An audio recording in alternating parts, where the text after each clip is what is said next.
Today, we're going to take a look at a trade setup in gold. We all know gold has been rallying to all-time highs, all the way up here near 488. So today, we're going to look at the ETF GLD. Just a year ago, GLD was trading at 177. Actually, this was 3 years ago, because this here is a 3-year weekly chart where every candle represents 1 week. And as you can just take a look here using technical analysis, there was some resistance being broken out of here, right? This is how you make money trading. You look at setups, you look for breakouts, and look at how much money you can make, limiting your risk and looking for potential reward. So it ran up from 320 all the way up to 390. And ever since we hit that all-time high, look at how we pulled back over the last 4 weeks. And then we had a little bit of a pause here. This is a potential reversal signal because right now we're still in an uptrend. And if we look at this, you can actually see that the prior high became the new support at this level. And because we had a confirmation today with gold up $14, up almost 3%, this could be a potential play for a nice risk reward setup. Because look, if we were to enter today at 430, our stop loss would be right here, right below the previous day's candle. So this is a $10 risk. So if we enter in here at 420, let's say 430, right? 430, and our stop loss is at 400 right here, then we're risking 30 bucks. And anytime you enter a trade, you always want to know, is the risk worth the reward? Well, let's see here. I always want at least a 2-to-1 risk to reward ratio, right? Because this allows me to be wrong more often than I'm right and still make money. So look at here. The risk here is 30 bucks, but the prior high is $60 away. So this checks off the box of risk to reward. And the reason why this is so powerful is because whenever you have a 2-to-1 risk to reward ratio, this allows you to be right, let's say only 50% of the time, or let's go even 40% of the time.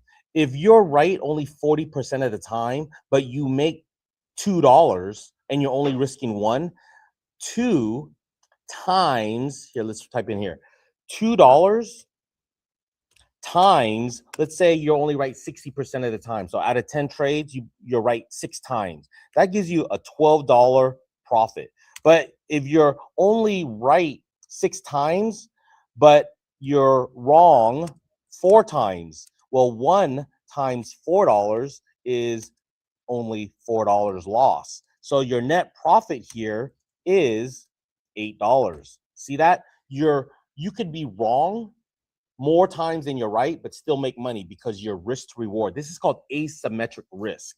And so this is our trade setup in gold. Now let me show you how you can actually place this trade intraday so that you can set it and forget it. So watch.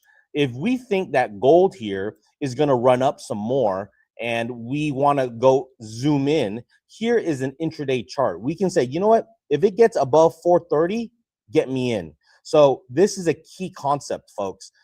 When you want to wait to get triggered in, you're not putting in a market order. You're going to use what's called a stop order. A stop says, wait for the stock to actually trigger me in if it gets up to 430. Now you're not chasing the trade. You're actually waiting for the trade to come to you, right? This is a very key concept, folks. This is waiting for confirmation so that you're not catching a falling knife, but you're allowing the stock to go up and trigger you into the trade. So if it gets up to 430 today, get me in. And then the second order is the red ticket. This is my profit target, a limit. So if this thing gets up to 490, then it's going to get me out for a profit of $60, right? 490 minus 430 is 60. And then my stop loss order is going to be at 400. So if this thing ever turns around and goes back down, then it allows me to get out, minimize my loss at only 30 bucks. And then we're going to link all this into a good till cancel order so that in case it doesn't get me in today, it can still get me in tomorrow or the next day. So now let's go back to the 1 year, 1 day chart. And here you'll see more specifically, each one of these candles represents a day. And so if I send it order, notice how now you can set it and forget it. This is the key to removing your emotions from the trade. You wait for the stock to trigger you in. So see how the order is waiting for the stock to go higher. Once it hits 430, it's going to buy 10 shares. Once this is triggered, my stop loss and my profit target are already placed. See how they're bracketed together? And whatever hits first is going to cancel the other. This is called a one cancels other order, folks. And this is how you set it and forget it. You define your risk of 30 bucks, you define your target of 60 bucks, and then you just let the probabilities play out. So hopefully you guys learned something. This is how you treat trading. You put the odds and probabilities on your side. You do all the planning beforehand, and then you just let it go and let the trade come to you.